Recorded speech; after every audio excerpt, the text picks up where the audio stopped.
Hi everyone, मेरा नाम है अवधेश राज और मैं लेकर आया हूँ एक नई कहानी है 4 ऐसे दोस्तों की जो बहुत बड़े दानवीर बनना चाहते थे। तो आइए शुरू करते हैं।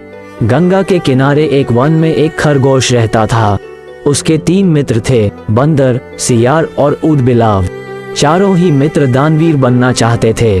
एक दिन बातचीत के क्रम में उन्होंने उपोषित के दिन परम दान का निर्णय लिया, क्योंकि उस दिन के दान का संपूर्ण फल प्राप्त होता है, ऐसी बौद्धों की अवधारणा रही है।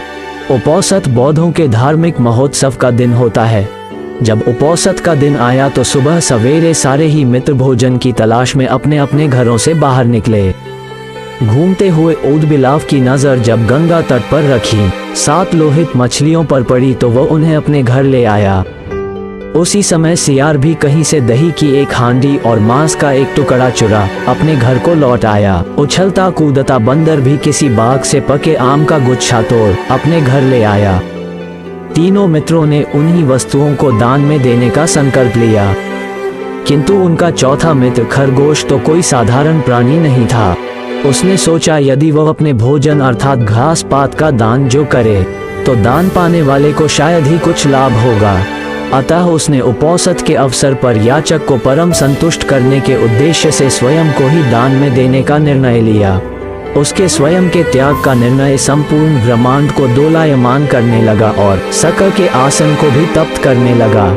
वैदिक परंपरा में शक को शक्र या इंद्र कहते हैं। शक ने जब इस अति अलौकिक घटना का कारण जाना तो सन्यासी के रूप में वह उन चारों मित्रों की दान परायणता की परीक्षा लेने स्वयं ही उनके घरों पर पहुंचे।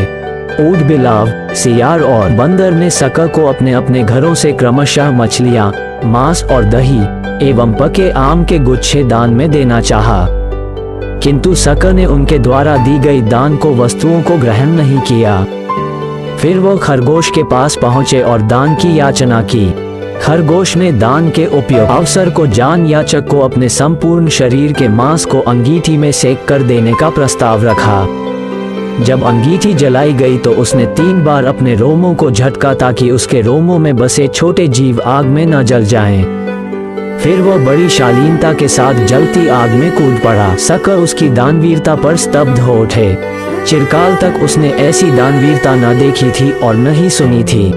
हाँ, आश्चर्य, आग ने खरगोश को नहीं जलाया क्योंकि वह आग जादुई थी। शक के द्वारा किए गए परीक्षण का एक माया जाल था। सम्मोहित शक ने तब खरगोश का प्रशस्ति गान किया और चांद के ही एक पर्वत को अपने हाथों से मसल चांद पर खरगोश का निशान बना दिया और कहा, जब तक इस चांद पर खरगोश का निशान रहेगा तब तक हे खरगोश, जगत तुम्हारी दान वीरता को याद रखेगा।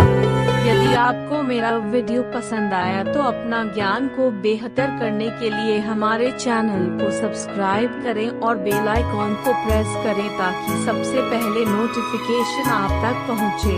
और दोस्तों, वीडियो को लाइक करना बिल्कुल न भूलें। धन्यवाद।